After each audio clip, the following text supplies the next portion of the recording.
오늘은 말에 대한 이야기로 하나님의 말씀을 시작하기를 원합니다. 이 말이라는 것이 힘이 있습니다. 말이라는 것은 인격체가 아니지만 말에 힘이 있어서 어떤 말을 듣고 나서 그 말의 영향력 때문에 두려움을 갖는 사람도 많이 보았습니다. 그리고 말을 듣고 그 말 때문에 용기를 얻는 사람들도 보았습니다. 여러분 그런 적 있지 않으십니까? 어떤 사람들이 우리에게 해준 어떤 말이 용기를 갖게 만들기도 하고 걱정하게 만들기도 하고, 또 어떤 사람의 말을 들으면 그 사람이 어떤 사람인지 알게 됩니다. 한두 마디 말로는 다 알 수는 없겠지만 대화를 하다 보면, 그리고 좀 더 대화를 하다 보면 그 사람이 어떤 사람인지, 진실한 사람인지 그렇지 않은지 느낄 수 있게 됩니다. 그것은 자기도 모르게 우리 자신이 그 말 속에 담겨 있어서 드러나게 되기 때문입니다. 어떤 사람은 의도적으로 말 속에 자신의 모습을 가리려고 하는 분들도 계시지만 대화가 더해지면 티가 나게 되어 있습니다. 철학자 마틴 하이데거라는 사람은 언어는 존재의 집이다라고 말했습니다. 근데 굳이 철학자 이야기들까지 들먹이지 않더라도 우리는 이런 생각을 할 수 있습니다. 내가 사용하는 말이 곧 나다. 어떤 마음이 드십니까? 내가 사용하는 말이 곧 나다.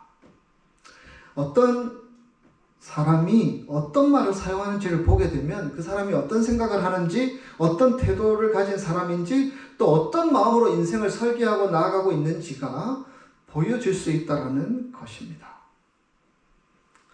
그렇다고 입 닫고 또 말을 안 할 수는 없지만 그만큼 말의 영향력이 크다라는 것이지요.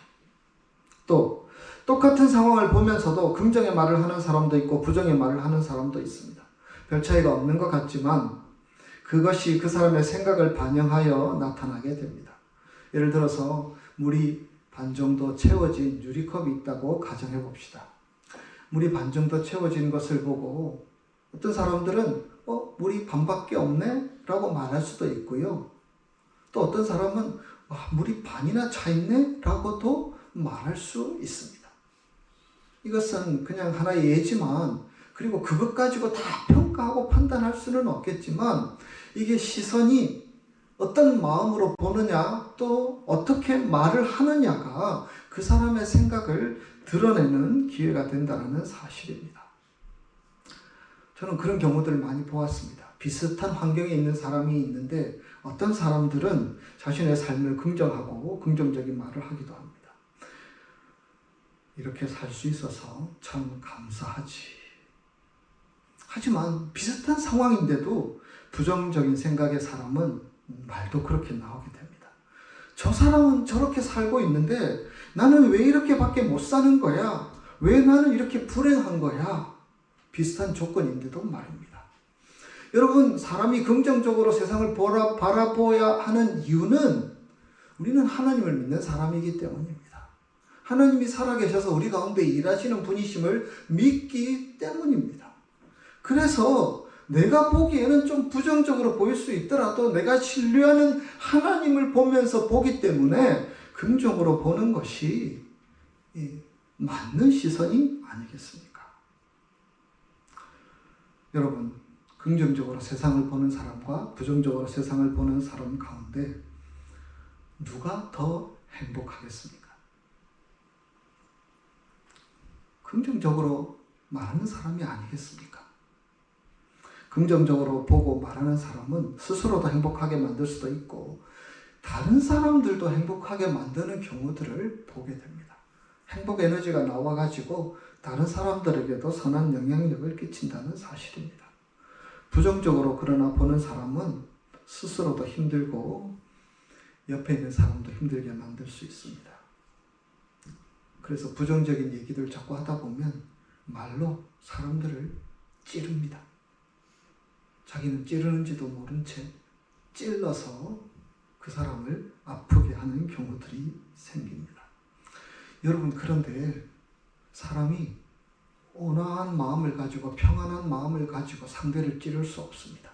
내가 찌르고자 하는 마음, 그 사람에 대해서 어떤 적대적인 마음을 자꾸 갖다 보면 이 마음이 점점 날카로워지고 뾰족해지고 그렇게 되어가는 것을 보게 됩니다. 그래서 자꾸 그렇게 자신의 모습이 찌르는 상태로 변해가게 되고요.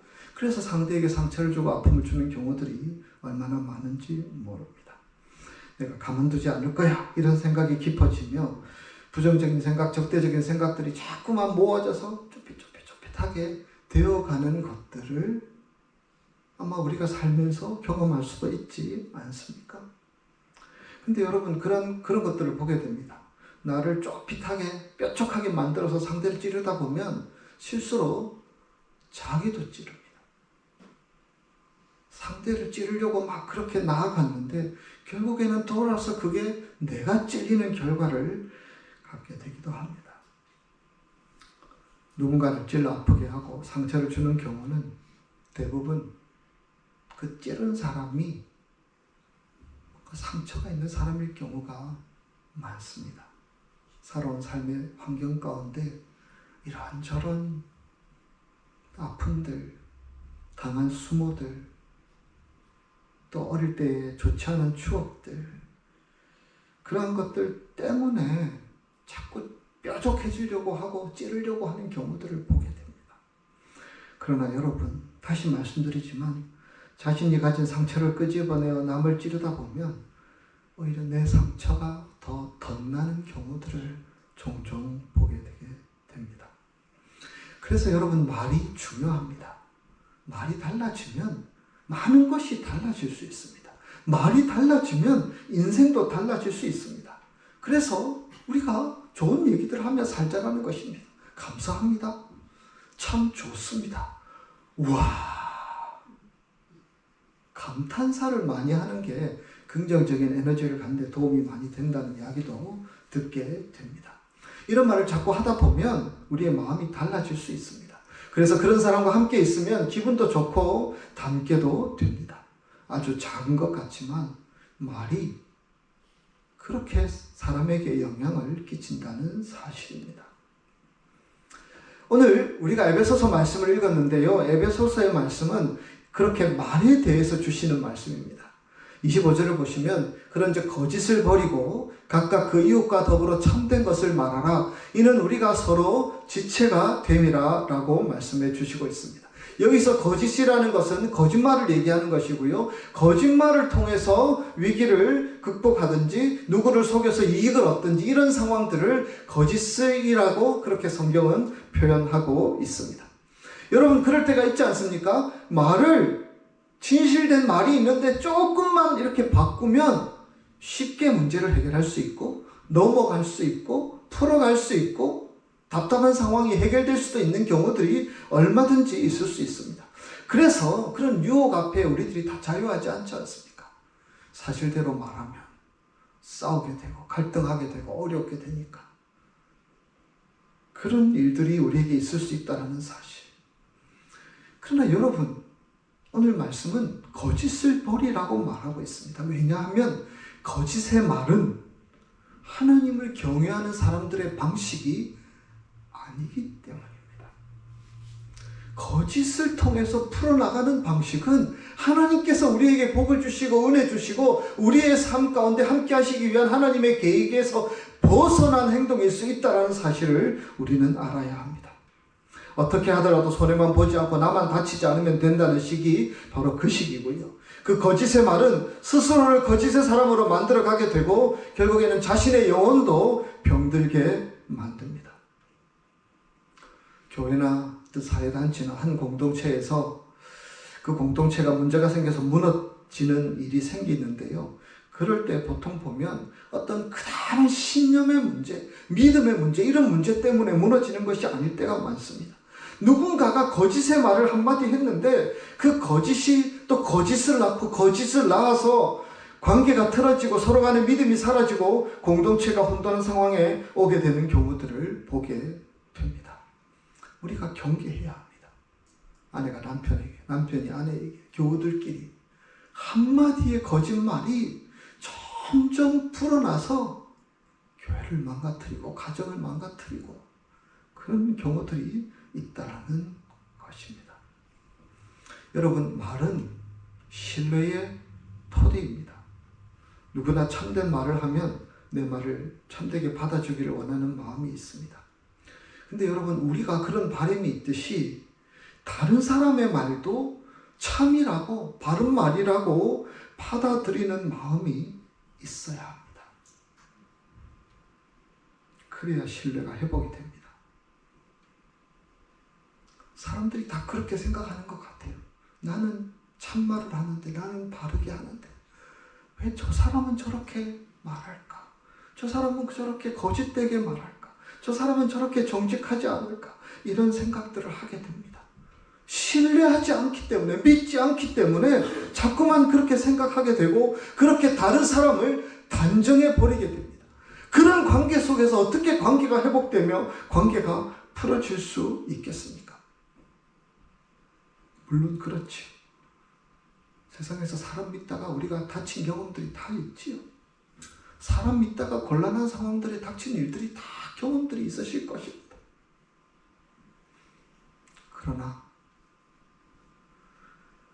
우리는 살아계신 하나님을 믿는 사람들이고 믿음의 공동체인데 우리가 다 불신함으로만 세상 사람들이 생각하는 그 방식으로만 사람들을 바라보면 교회가 희망이 있겠습니까? 가정이나 교회 공동체에서 특히 더 그렇지 않습니까? 우리가 하나님은 믿는데 사람은 못 믿어. 이렇게 말하고 교회 생활을 제대로 할 수 있을까요? 서로 믿어주는 관계가 되어야 합니다. 서로를 세워주고 북돋아주고 서로에게 용기를 주는 관계들 필요합니다. 물론 교회에도요, 어떤 이익을 위해서 온 분들도 있고 사기치는 분들도 있고 그런 경우들도 본 적이 있습니다. 그래서 자기 직분을 신뢰의 도구로 이용하여서 내가 교회의 누군데, 목사인데, 장로인데 내 말 들어야지 하면서 사기치고 나쁜 짓 하는 사람을 본 적이 저도 있습니다. 그럼에도 불구하고 교회는 믿는 사람들이 모인 곳입니다. 여러분 어떻게 생각하십니까? 믿는 사람들이 모인 곳인데 나는 하나님만 믿고 다 안 믿고 믿음 생활을 잘 할 수 있을까요? 어떻게 생각하십니까? 믿음이 바탕이 되지 않으면 모든 말을 거짓으로 윗선으로밖에 받아들이지 못하게 됩니다. 믿음이 바탕이 되지 않기 때문에 다른 사람의 말은 숨은 의도가 있다고 생각하고 다른 사람의 저의를 의심하게 되고 자꾸만 그런 마음으로 상대방과의 이렇게 담을 쌓다 보면 그런 곳은 교회는 아닌 것 같아요. 사회단체는 될 수 있고 뭐 다른 목적을 위해서 함께 달려가는 곳이 될 수 있지만 그게 과연 교회일까라는 질문들을 던져보게 됩니다. 불신의 선입견으로 대하면 서로 힘들게 될 수밖에 없지 않겠습니까? 교회는 예수님을 몸으로 하는 한 지체입니다. 성경은 분명하게 그렇게 말합니다. 예수님이 우리의 몸통 머리이시고요. 예수님께 붙어있는 지체들이 바로 저와 여러분입니다. 다 예수님께 붙어있는 사람들입니다. 그래서 예수님으로부터 오는 것들을 받아 먹어서 우리가 영적으로 자라가고 세상을 살아가고 지혜를 얻고 힘을 얻어서 믿음으로 살아가고 이렇게 하는 것이죠. 다 붙어있는 지체들입니다. 우리 모두가 다 그렇다는 것입니다. 저도 예수님께 붙어있고 여러분도 다 붙어있는 지체들입니다. 그래서 여러분 예수님의 지체들로서 우리가 한 지체를 가지고 세상을 보게 되면 그런 것이죠. 만약에 제가 치아가 아프다고 생각해 봅시다. 치아가 아프면 머리도 아프고요. 다리도 아프고요. 삶의 의욕도 안 생기고요. 마음도 아프고요. 많이 힘들게 될 때가 있습니다. 마찬가지로 우리 교회는 믿음의 지체들이라고 얘기했는데 누가 아프면 우리가 다 아파하고 누가 병원에 갔다 그러면 우리가 다 함께 기도하고 누가 좀 낙심해서 힘들다 그러면 우리가 다 아파하면서 그 영혼을 위해서 간절히 기도하며 함께 나아가는 것이 교회의 아름답고 귀한 모습이 아니겠습니까? 내가 예수님께 붙어 있다고 생각한다면 그게 맞는 모습이 아닙니까? 근데 남의 일에 관심이 없으면 과연 예수님께 붙어 있는 사람인지 질문하지 않을 수 없습니다. 여러분, 벽돌담을 쌓을 때 위로만 쌓지 않고 벽돌로 집을 지을 때는 먼저 옆으로 쫙 이렇게 차근차근 옆으로 쫙 지어서 튼튼하게 해놓고 그 위에 벽돌을 위로 쌓아가는 것입니다. 먼저 위로만 쌓기 시작하면 언제 무너질지 모릅니다. 옆이 견고하게 잘 서 있어야지 위로 쌓는 것이 의미가 있지 않겠습니까? 옆에 벽돌이 만약에 흔들거리면 나르는 벽돌도 흔들거릴 수밖에 없습니다. 시멘트 칠해서 벽돌 서로가 다 튼튼해야지 모두가 다 튼튼하고 모두가 다 견고하고 그래야만 위로 집을 지어 나갈 수 있습니다. 서로 믿어줄 때 잘 서갈 수 있다라는 것입니다. 말씀드린 것처럼 오늘은 저희 교회가 세워진 지 48년째입니다. 50년이 멀지 않았습니다. 교회가 자라오면서 많은 우여곡절이 있었지만 이제는 하나님에 대한 믿음뿐만 아니라 사람에 대한 믿음도 세워지는 교회가 되었으면 좋겠구나, 이런 마음으로 기도하게 됩니다. 여러분, 정말 그렇습니다. 우리의 믿음은 하나님에 대한 믿음을 넘어서서 우리 서로가 신뢰하는 그런 신뢰의 공동체로 세워질 때에 교회가 영향력을 끼칠 수 있게 되고요. 교회가 하나님의 역사를 일으키는 도구로 쓰임받을 수 있다라는 사실입니다. 우리가 이것을 기억할 수 있기를 원합니다. 이어지는 26절, 27절에는 이렇게 말씀하고 있습니다. 분을 내어도 죄를 짓지 말며 해가 지도록 분을 품지 말고 마귀에게 틈을 주지 말라. 사람 사는 세상에서 갈등이 없진 않지요. 화가 날 수도 있고 분노할 수도 있습니다. 자연스러운 일입니다. 여러분, 분노하는 이유는 대부분 다르기 때문입니다.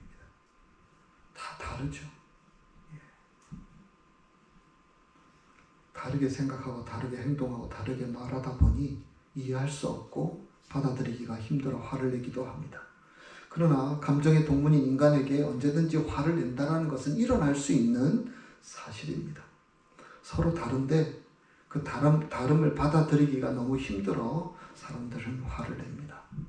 근데 여러분, 다름은 잘못된 것이 아닙니다. 다름은 틀린 것이 아닙니다. 자기 중심적인 사람들은 다름을 틀림으로 정해버리고 그렇게 생각합니다. 내가 맞고 네가 틀려. 아니요. 나와 너는 달라. 왜 그렇게 생각해야 합니까? 하나님이 우리를 그렇게 만드셨기 때문입니다. 하나님은 저를 이 모양의 꼴로 만드셨고요. 좋은 의미입니다. 하나님은 또 여러분들을 그 모습대로 만드셨습니다. 다르게 만드셨습니다. 그래서 그 다름은 다름일 뿐이지 틀림이 아니고 잘못된 것이 아닙니다. 여러분, 성경에서는 지금 분을 내어도 죄를 짓지 말라라고 되어 있는데요. 이 말씀에 원래 적혀있는 헬라어 성경에는 이렇게 기록되어 있습니다. 분을 내어라. 화내지 말라는 얘기가 아니고 화를 내어라 라는 말씀입니다. 그런데 화를 내어라, 그러나 죄를 짓지 말라, 이 말씀으로 이 성경 말씀은 기록되어 있습니다. 순간적인 분노가 있을 수 있죠. 화가 날 수 있죠. 감정이 갑자기 팍 끓어올 수 있죠. 우리가 다 연약한 존재이기 때문에 그럴 수 있습니다. 그러나 그 분노가 마음에 지속될 때에는 문제가 좀 다른 것 같습니다. 분노가 지속될 때 상대방에게 나쁜 일이 생기기를 바라는 마음, 악의적인 마음이 마음에 머무르게 되고 그 마음이 점점 자라나게 되는 경우들을 보게 됩니다. 여러분, 그런 경험들 있지 않습니까? 화가 났는데 빨리 풀지 않으면 화가 난 그 마음 때문에 온갖 생각들이 다 듭니다.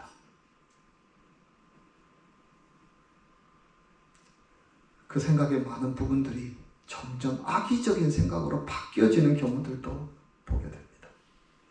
물론 여러분, 예수님도 분노하셨습니다. 그래서 예수님의 분노를 거룩한 분노라고 말하지요. 우리도 거룩한 분노 할 수 있습니다. 우리 자신을 보면서 내가 예수를 왜 이렇게 못 믿지? 제대로 못 믿지? 스스로에게 분노할 수 있고요. 자녀들에게 또 내가 사랑하는 누군가가 잘못된 길로 갈 때 분노하면서 바로 잡아주는 거룩한 분노를 할 수가 있습니다. 그런데 제 짧은 인생 살아오면서 느끼는 것은요, 거룩한 분노도 계속 그 분노의 마음이 지속되다 보면 잘못된 마음으로 흘러가는 경우들을 보게 됩니다.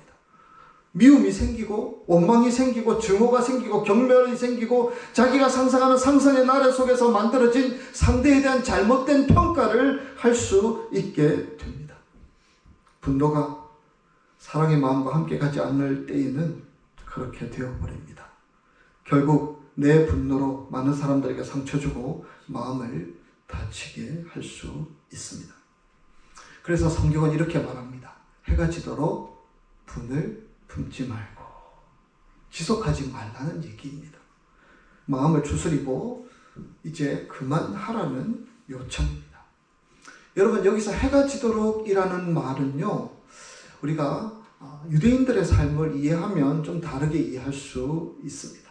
여러분, 유대인들의 삶은 하루의 시작이 언제인지 아십니까? 저녁 때입니다. 그래서 저녁에 시작해서 그 다음날 하루를 쭉 가서 저녁이 되면 하루가 맞춰지게 됩니다. 그래서 해가 지도록 분을 품지 말고, 이 말은요, 혹시 내가 분을 품은 그 사람이 꿈에 나타나서 나에게 막 압력을 가할까, 이래서 분을 품지 말라는 얘기가 아니고요. 그날 품은 분은, 그날 품은 노는, 화가 난 것은 그날로 삭히라는 도전의 말씀입니다. 전날의 분노를 그대로 가지고 새날을 시작하지 말라는 요청입니다. 여러분, 우리 일상이 계속 흘러가고 있지만 우리에게는 이 하루가 있고 또 하루가 있게 하셔서 그 하루하루 새롭게 시작되는 하루하루의 삶을 통해서 주님은 우리로 그 주님을 의지하며 살게 하십니다. 하나님께서 우리에게 새 출발하라고 새날을 주시는데, 우리가 그 전날 가졌던 분을 그대로 품고 새로운 날을 시작하면서 어떻게 기도를 제대로 할 수 있으며, 어떻게 제대로 하나님을 바라볼 수 있으며, 어떻게 우리가 하나님 앞에 예배하며 찬양하며 나아갈 수 있겠습니까? 새날을 우리에게 선물로 주셨는데, 주신 새날을 가지고 과거의 것은 끊어버리고 새날을 하나님 앞에 감사함으로, 기쁨으로, 소망 가운데 출발하라는 도전의 말씀이 이 말씀 속에 담겨 있는 것입니다. 그래서 여러분, 분을 품는데 해가 지나고 다음 날이 돼도 분을 계속 품는 것은 주님의 뜻을 거부하는 것입니다. 새날을 주시는 주님의 뜻과 반대로 가는 것과 다름이 없습니다. 새날을 새 마음으로 새로운 각오로 잘 시작해보라고 주님은 우리에게 격려하고 계신데, 다음 날도 또 그 다음 날도 또 그 다음 날도 삭히지 못한 채 사는 것은 마귀에게 틈을 주는 것이라고 성경은 이야기합니다. 우리의 마음이 가득 차, 분으로 가득 차 있는 것을 마귀는 알고 있습니다. 여러분, 그래서 화가 나 있고 분노가 계속 지속되면 우리 마음이 이상한 생각까지 듭니다. 부끄러워서 저도 다 얘기할 수 없지만, 이 화가 지속될 때 갖게 되는 그 마음은 하나님이 주신 마음이 점점 사그라들고 하나님이 원하지 않는 마음이 점점 채워지는 것을 보게 됩니다. 틈을 주지 말라고 얘기하고 있습니다. 틈을 주지 말아서 마귀가 우리의 삶의 영역을 점점 확대해 나가고 영향력을 점점 강하게 해나가는 것을 막아서라고 주님은 도전하고 있습니다. 여지를 주지 않아야지 마귀가 물러날 수 있습니다. 그래서 주님은 우리에게 해가 지도록 분을 품지 말고 살아라고 도전하고 있습니다. 어제는 분노할 수 있고, 어제는 화낼 수 있고, 어제는 아파했을 수 있고, 어제는 힘들 수 있었지만 어제 일은 어제에 묻어두고 오늘 하나님께서 우리에게 주실 새 힘을 가지고 힘차게 새 출발하기를 각오하는 마음으로 살아가라는 주님의 도전의 말씀입니다. 이어지는 28절에는 도둑질하지 말라는 말씀이 이어지고 있습니다. 여러분, 이 도둑질이라는 말은 단순히 물건을 훔치는 것이 아니고 남의 시간을 훔치는 것, 남의 마음에 걱정과 염려를 심어주어서 마음을 훔치는 것, 남의 기회를 훔치는 것, 열심히 일한 것에 대해서 숟가락만 얻는 것, 자기가 한 것처럼 그렇게 위장하고 포장하는 것, 이런 것들을 다 포함하는 것입니다. 자기가 수고하여 얻은 것이 아니면 자기 것이 아닌데 사람들은 다 쉽게 얻으려는 마음들이 있습니다. 주님은 그것을 경계하는 것입니다.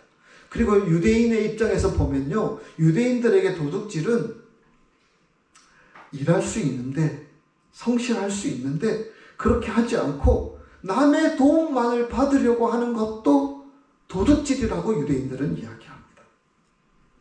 분명히 일할 수 있는데 감나무 밑에서 감만 떨어지기를 바라는 것도 도둑질이라는 것입니다. 여러분, 우리가 이런 것들을 경계해야 합니다. 우리의 믿음은 우리가 주님 앞에 신실하게 살아감으로 채워주시는 하나님의 은혜, 하나님에 대한 믿음과 소망을 가지고 하나님의 뜻대로 살아가는 가운데 기대하는 소망과 은혜, 그것을 붙들고 살아가는 것입니다. 그렇게 살다가 실패할 수도 있고 미끄러질 수도 있고 어려움을 당할 수도 있지만 그것은 괜찮아요. 우리가 최선을 다해서 하나님의 뜻대로 살아가다 보면 하나님께서 다 합력하여서 선을 이루어 주신다라는 사실입니다. 여러분, 이것을 믿을 수 있기를 바랍니다. 이것을 신뢰할 수 있는 자가 될 수 있기를 주님의 이름으로 축복합니다. 이어지는 30절 말씀, 하나님의 성령을 근심하게 하지 말라라고 말씀하고 있습니다. 30절, 이것은 성령이 하시는 일을 부인하는 일, 우리 마음속에서 성령께서 함께 계셔서 우리를 이끌고 우리를 가르치고 인도하시는 것을 따르지 않는 것을 말씀해 주시는 것입니다. 여러분, 성령은 하나님의 영입니다. 성령은 예수 그리스도의 생명의 영입니다. 그 성령은 우리의 마음속에 다 계십니다. 여러분들의 마음속에 다 계십니다. 예수를 주님으로 고백하는 순간 성령이 우리의 마음속에 내주하시며 우리와 함께 하십니다. 우리가 신앙생활을 잘할 수 있도록 격려하시고 우리를 꽉 붙들어 주시고 도와주시고, 우리가 다른 길로 갈 때에는 우리에게 공허한 마음을 주셔서 그 길로 다시 돌아설 수 있도록 인도하시는 영이 성령이십니다. 그분은 우리를 돕기를 원하십니다.